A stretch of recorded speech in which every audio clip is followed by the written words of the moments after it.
El pasaje que nos toca el día de hoy corresponde a Gálatas, capítulo 3, versículos del 1 al 9. Gálatas 3, versículos del 1 al 9. Y dice así la palabra del Señor. Oh Gálatas insensatos, ¿qué nos fascinó para no obedecer a la verdad? A vosotros, ante cuyos ojos Jesucristo fue ya presentado claramente entre vosotros como crucificado. Esto solo quiero saber de vosotros. ¿Recibisteis el Espíritu por las obras de la ley o por el oír con fe? ¿Tan necios sois? Habiendo comenzado por el Espíritu, ¿ahora vais a acabar por la carne? ¿Tantas cosas habéis padecido en vano? Si es que realmente fue en vano. Aquel, pues, que os suministra el Espíritu y hace maravillas entre vosotros, ¿lo hace por las obras de la ley o por el oír con fe? Así Abraham creyó a Dios y le fue contado por justicia. Sabed, por tanto, que los que son de fe, estos son hijos de Abraham. Y la Escritura, previendo que Dios había de justificar por la fe a los gentiles, dio de antemano la buena nueva a Abraham, diciendo: en ti serán benditas todas las naciones. De modo que los de la fe son bendecidos con el creyente Abraham. Hasta ahí la lectura del sermón de hoy. Y bien, nosotros en los sermones anteriores hemos visto que habían llegado a Galacia ciertos personajes denominados por Pablo en el capítulo 2 como falsos hermanos. Estos falsos hermanos, de acuerdo con las palabras que utiliza Pablo, estaban anunciando lo que él nombra como un evangelio diferente. Y no es que haya un evangelio diferente, sino que aquellos buscaban pervertir el evangelio de Cristo. Hemos visto que estos personajes, a los cuales conocemos históricamente como judaizantes, estaban perturbando a la iglesia. Además, los capítulos anteriores de esta carta nos han mostrado cuál era el proceder que usaban estos judaizantes para introducirse dentro de las iglesias. Primero, y específicamente aquí en la iglesia de Galacia, ellos llegaron desprestigiando y minimizando la autoridad apostólica de Pablo. Es por esta razón que el apóstol se ve obligado a comenzar esta carta presentando sus credenciales. Leemos en el capítulo 1, el versículo 1, Pablo, apóstol, no de parte de hombres, ni por medio de hombres, sino por medio de Jesucristo y de Dios Padre. También vemos y añade en el versículo 12, porque yo no lo recibí ni me fue enseñado de parte de ningún hombre, sino por revelación de Jesucristo. Una vez que ellos, los judaizantes, minimizaban la autoridad del apóstol, decían que venían por parte de alguien influyente, alguien que tenía autoridad, el influencer de la época. Vimos cómo en el altercado que estudiábamos hace 2 fines de semana atrás entre Pablo y Pedro, habían llegado judaizantes que decían que venían de parte de Jacobo. Nos dice esta misma carta en el capítulo 2, verso 12. Pues antes que viniesen algunos por parte de Jacobo, comía con los gentiles, haciendo alusión a Pedro, de que antes que llegaran algunos que decían que venían de parte de Jacobo, Pedro se juntaba y comía con los gentiles. Una vez que llegaron ellos, Pedro dejó de hacer eso y empezó a juntarse con estos judaizantes. Y es ahí donde sucede este altercado y esta reprensión por parte de Pablo para con Pedro. Sin embargo, en el libro de los Hechos, en el capítulo 15, verso 24, nos relata que esto que decían los judaizantes de que ellos venían por parte de Jacobo era falso. En realidad, nadie los había enviado. De hecho, el texto en Hechos 15:24 nos dice: por cuanto hemos oído que algunos que han salido de nosotros, a los cuales no dimos instrucciones, les han molestado con palabras, trastornando sus vidas. Haciendo alusión aquí a la carta que envían los apóstoles y los ancianos de la iglesia de Jerusalén a todos los gentiles después de una deliberación profunda sobre este tema. Ahora, ¿por qué decían esto los judaizantes que venían de parte de Jacob? Bueno, para que su argumento tenga peso. No es lo mismo decir que vengo por mi cuenta o de parte de alguien que nadie conoce a decir que venimos de parte de la máxima autoridad de la iglesia de Jerusalén. Cambia la importancia y la percepción con que las personas nos ven y nos escuchan. La credencial que ellos presentaban eran que venían de parte de Jacobo, el principal de la iglesia de Jerusalén. Si bien es cierto, sí, le conocían, pero no venían enviados por parte de él. Finalmente, una vez que estos individuos habían desprestigiado y habían sembrado la duda en la autoridad apostólica de Pablo y se habían mostrado como importantes, y ya que tenían la atención de sus oyentes, anunciaban lo que Pablo denomina un evangelio diferente, el cual se resumía en Cristo y algo más. Es decir, Cristo no alcanza. Él no es suficiente para alcanzar la salvación. Ellos estaban pervirtiendo la gracia de Dios dada por medio de Jesucristo. Al predicar un evangelio de obras, Cristo y algo más. Cristo más circuncidarse, Cristo más guardar el sábado, Cristo más las obras de la ley, es decir, la obra de Cristo más alguna obra tuya. Es así como Pablo aquí les expone a los Gálatas el texto que veremos hoy. He dividido este sermón en 3 partes. La primera, la obra de Cristo es suficiente. El versículo 1. La segunda, las obras o nuestras obras nos sirven para nuestra salvación. Versos de 2 al 5. Y finalmente, la salvación es un regalo que se recibe por fe. Vamos a la primera parte. La obra de Cristo es suficiente. Pablo comienza diciendo y reprendiendo duramente a los Gálatas, diciéndoles en el verso 1, oh Gálatas insensatos, ¿qué nos fascinó para no obedecer a la verdad? ¿Y a cuál verdad se refiere aquí Pablo? ¿De qué verdad está hablando? Bueno, a la verdad del Evangelio, a la verdad de que la obra de redención de Dios, que es por medio de Jesucristo, se les había presentado claramente a los Gálatas. A la verdad de que Dios ofrece libre y gratuitamente su salvación a todo aquel que crea y se arrepienta. La verdad de que nada de lo que podamos hacer u ofrecer a Dios por parte nuestra puede hacernos aceptos ante Él. La verdad de que fue el mismo Dios en la persona de Cristo quien tomó nuestro pecado y cargó nuestra maldad para que por sus heridas seamos nosotros sanados. La verdad de que Cristo pagó el precio por nuestro pecado y recibió el castigo que tú y yo merecíamos. Y la obra que realiza Cristo en la cruz es una obra completa, consumada, a la cual no es necesario añadirle ninguna obra más, ya que fue el Señor mismo quien fue crucificado, pagando así toda nuestra deuda. Es por ello que Pablo les dice, a vosotros ante cuyos ojos Jesucristo fue ya presentado claramente entre vosotros como crucificado. El Señor, momento antes de morir en la cruz, dice, consumado es. Es decir, la obra está completa.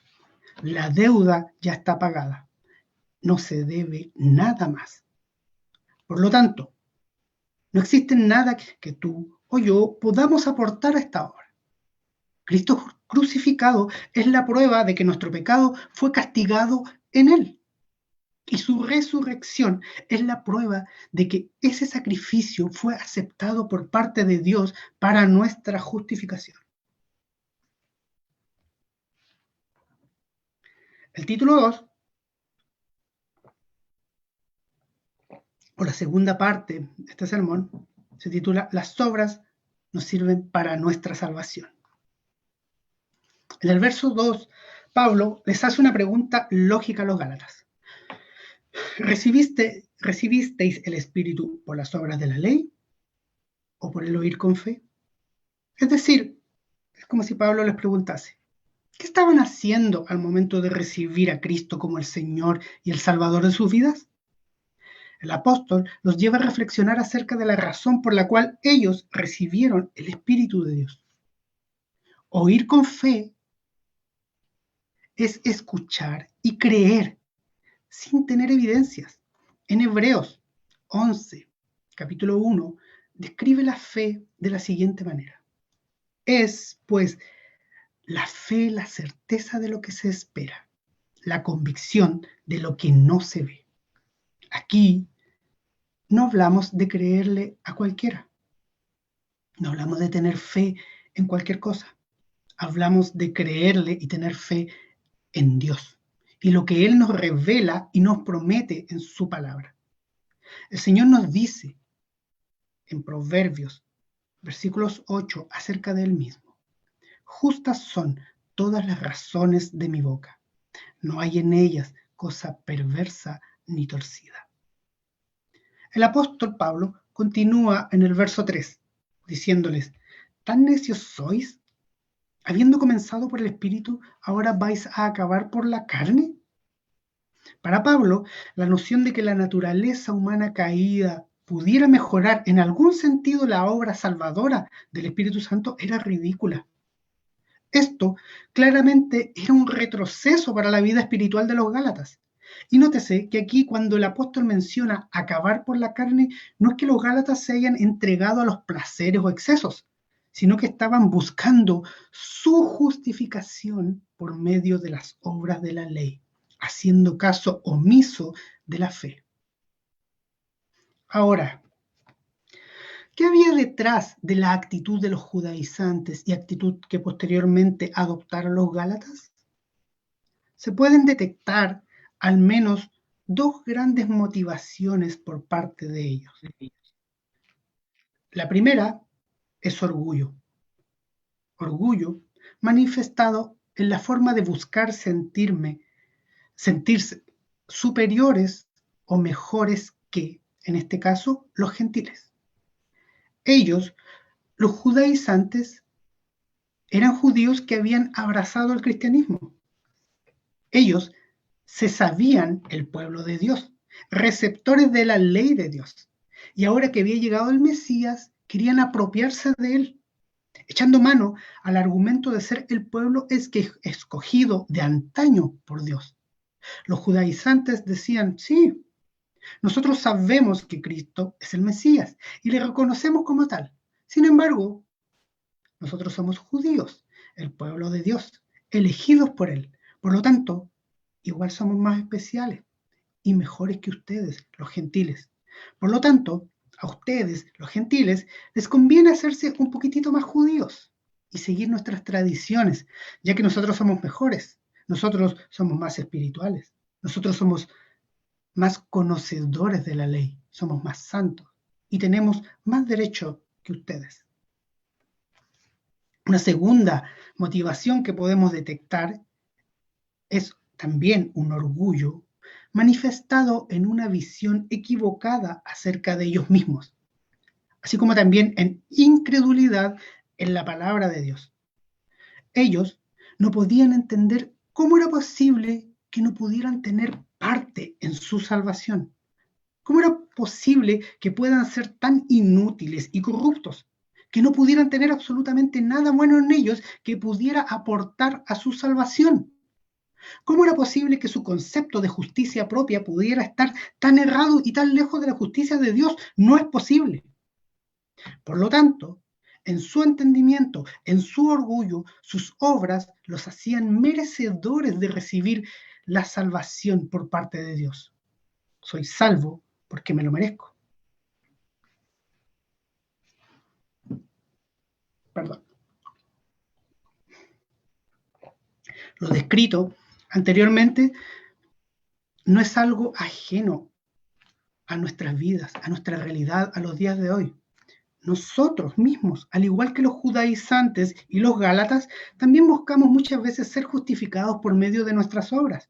Es algo propio de nuestra naturaleza pecaminosa querer sentirnos superiores o mejores a los demás. En círculos no cristianos, las personas buscan sentirse superiores moralmente. Cuando las personas se identifican con un yo reciclo, un yo ayudo a los necesitados, yo freno por los animales, yo soy una buena madre, una buena esposa, un buen esposo, soy responsable en el trabajo, cuido mi planeta, etcétera, etcétera, etcétera. Obras que la gran mayoría no son malas, ya que no es malo cuidar el planeta, los animales, ser un buen esposo, padre, hijo, esposa. No, lo que es malo es lo que está detrás de eso, de forma oculta y sutil, y es sentirme mejor que los demás. Yo no soy como ese que contamina. Yo no soy como ese que es un borracho y es un irresponsable con su familia. Yo soy mejor. Bueno, en el círculo cristiano pasa lo mismo, aunque aquí se añaden otros elementos. Por lo general, y lo más común es buscar sentirnos más espirituales que los demás, buscar sentirnos en una mejor posición delante de Dios. Soy mejor que mi hermano porque oro más seguido, o participo siempre en las actividades de la iglesia porque leo más la Biblia, porque leo más libros cristianos y manejo conceptos teológicos. Soy espiritualmente superior que mi hermano porque tengo un cargo en la iglesia, o porque creo entender el evangelio de la gracia y soy capaz de tomarme una cerveza sin tener cargo de conciencia, no como ese hermano que no entiende la libertad que tenemos en Cristo y cree que eso es malo y que si lo hace puede perder la salvación. Nosotros, los cristianos, muchas veces a través de nuestras obras, en nuestras mentes, nos vamos situando en una falsa posición de autoridad ante los demás, en que creemos ser algo. Cuando eso sucede, nuestras obras pasan a ser el motor para mantener esa falsa posición que nos creamos en nuestras mentes de nosotros mismos. En consecuencia, la motivación para hacer las cosas, leer la Biblia, orar, congregarme, ser un buen cristiano, es para mantener mi estatus imaginario, esa imagen que me he construido de mí mismo en mi mente, de piadoso y espiritual frente a los demás. En consecuencia, nos estamos adorando a nosotros mismos. Al igual que los Gálatas, nosotros también somos orgullosos y muchas veces dudamos de la palabra de Dios. No creemos 100% en lo que Dios nos dice en su palabra. No creemos al 100% en que Él nos ofrece su salvación de forma libre y gratuita a todo aquel que se arrepiente y confiese a Jesús como el Señor y el Salvador de su vida. No creemos que no podamos tener absolutamente ninguna parte en nuestra salvación. No creemos que estemos totalmente corrompidos por nuestro pecado y totalmente imposibilitados de hacer algo por nosotros mismos para nuestra salvación. No creemos que lo que nosotros denominamos nuestra justicia sea un trapo de inmundicias para Dios. No creemos que seamos totalmente inútiles. Eso nos duele. ¿Cómo va a ser posible que sea tan malo? Bueno, puede que otros sí, pero yo no estoy a ese nivel de corrupción. Yo no estoy al nivel de corrupción de ese hermano que mató a alguien, cayó preso y en la cárcel fue a conocer al Señor. Él es más corrupto que yo. Él mató a una persona, cometió un crimen. Yo nunca he matado a nadie. Su pecado es mayor. Cristo murió más por él que por mí. Nuestro orgullo no nos permite ver nuestra triste y penosa realidad. Porque si así fuera, entenderíamos, al igual que Pablo, y diríamos que somos el peor de los pecadores. Es por eso que el Evangelio nos humilla, porque nos muestra lo inútiles e incapaces que somos de alcanzar nuestra salvación y nos lleva a ser totalmente dependientes de la obra de Cristo. Cada vez que buscamos ser justificados delante de Dios por nuestras obras, estamos despreciando la salvación que nos da Dios por medio de Cristo.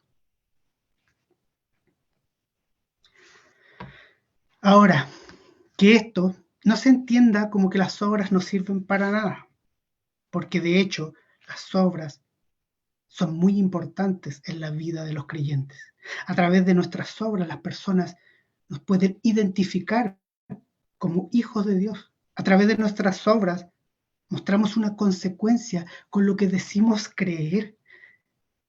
La Escritura nos dice que la fe, si no tiene obras, está muerta en sí misma.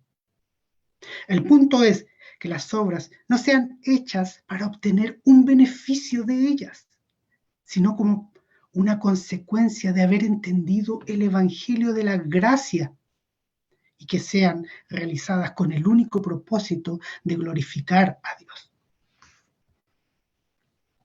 Finalmente, el tercer punto. La salvación es un regalo que se recibe por fe. Versos 6 al 9 nos dicen: así Abraham creyó a Dios y le fue contado por justicia. Sabed, por tanto, que los que son de fe, estos son hijos de Abraham. Y la Escritura, previendo que Dios había de justificar por la fe a los gentiles, dio de antemano la buena nueva a Abraham, diciendo: en ti serán benditas todas las naciones, de modo que los de la fe son bendecidos con el creyente Abraham. En el libro de Job, capítulo 2, verso 9, nos dice la palabra de Dios: ¿cómo puede el hombre justificarse ante Dios? Y la respuesta es: por la fe. Aquí Pablo hace referencia a un hecho ocurrido en el Antiguo Testamento, en Génesis, capítulo 12. Hecho que el apóstol también describe más ampliamente en Romanos, capítulo 4 y parte del 5. Y el cual muestra que nuestra justificación ante Dios es por fe. Martín Lutero dijo, refiriéndose a la justificación por la fe: quien deja la doctrina de la justificación es ignorante con respecto a Dios y es un idólatra. Porque una vez que esta doctrina sea socavada, no queda nada más que puro error, hipocresía, maldad e idolatría, sin importar cuán grande santidad se manifieste externamente. Pablo da el ejemplo de Abraham, un hombre pagano que alcanzó la gracia de Dios y fue declarado justo delante del Señor solamente por creerle a Dios, a pesar de lo imposible que a su vista o comprensión hubiese parecido. Pablo le dice a los Gálatas que la familia de Dios no es según el linaje de la carne, sino según el linaje de la fe. Sabed, por tanto, que los que son de fe, estos son hijos de Abraham. Leímos en la liturgia, en Romanos 4, versos 16 al 25, lo que les voy a repetir de nuevo porque no está de más, refiriéndose a Abraham. Por tanto, es por fe, para que sea por gracia, a fin de que la promesa sea firme para toda su descendencia, no solamente para los que es de la ley, sino también para la que es de la fe de Abraham, el cual es Padre de todos nosotros. Como está escrito: te he puesto por Padre de muchas gentes, delante de Dios, a quien creyó, el cual da vida a los muertos y llama las cosas que no son como si fuesen. Él creyó en esperanza contra esperanza, para llegar a ser padre de muchas gentes, conforme a lo que se le había dicho: así será tu descendencia. Y no se debilitó en la fe al considerar su cuerpo, que estaba ya como muerto, siendo de casi 100 años, o la esterilidad de la matriz de Sara. Tampoco dudó por incredulidad de la promesa de Dios, sino que se fortaleció en fe, dando gloria a Dios, plenamente convencido de que era también poderoso para hacer todo lo que había prometido, por lo cual también su fe le fue contada por justicia. Y no solamente con respecto a él se escribió que le fue contada, sino también con respecto a nosotros, a quienes ha de ser contada. Esto es, a los que creemos en el que levantó de los muertos a Jesús, Señor nuestro, el cual fue entregado por nuestras transgresiones y resucitado para nuestra justificación. Abraham no fue salvo por su propia justicia o por sus buenas obras o por hacer las obras de la ley, la cual aún ni siquiera se escribía. Él fue salvo solamente por creerle a Dios. Aún cuando toda su lógica y todo su razonamiento le decían que no podía ser, que era imposible, él prefirió acallar esa voz de razón de su mente y solo confiar en que Dios es poderoso para hacer todo lo que había prometido.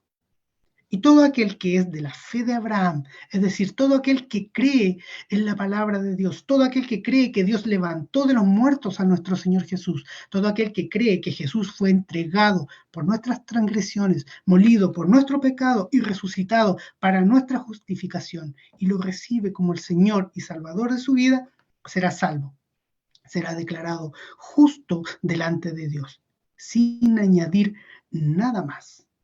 En Romanos capítulo 5, 1, 2, tenemos lo siguiente. Justificados, pues, por la fe, tenemos paz para con Dios por medio de nuestro Señor Jesucristo, por quien también tenemos entrada por la fe a esta gracia en la cual estamos firmes y nos gloriamos en la esperanza de la gloria de Dios. Pablo amaba a los Gálatas y es por esta razón que él los reprende tan duramente, porque lo que estaban haciendo era terrible. Los Gálatas estaban despreciando el evangelio de la gracia de Dios. Estaban despreciando la libertad que habían obtenido en Cristo para volver a ser esclavos. Y Pablo quería que ellos entendieran una cosa, que todos en Cristo somos iguales. Y ya no hay judío ni griego, no hay esclavo ni libre, no hay varón ni mujer, porque todos vosotros sois uno en Cristo Jesús. Los invito a orar. Amado Padre Celestial, bendecimos tu precioso nombre y agradecemos este tiempo en que hemos podido escuchar tu palabra. Ayúdanos, Señor, a poder tener una correcta comprensión de lo que significa hacer buenas obras para ti. No permitas que nuestro pecado tergiverse nuestro actuar delante tuyo. No permitas que nuestras obras se interpongan a la obra de Cristo. Que nuestra justicia sea superior a la justicia de Cristo. Señor nuestro, necesitamos de tu ayuda. Necesitamos de tu guía. Sin tu guía, sin la comprensión que nos das a través de tu Santo Espíritu, será imposible para nosotros poder comprender. Es por eso que te rogamos que nos ayudes. Oramos, Señor, a través de los méritos de Jesucristo. Amén.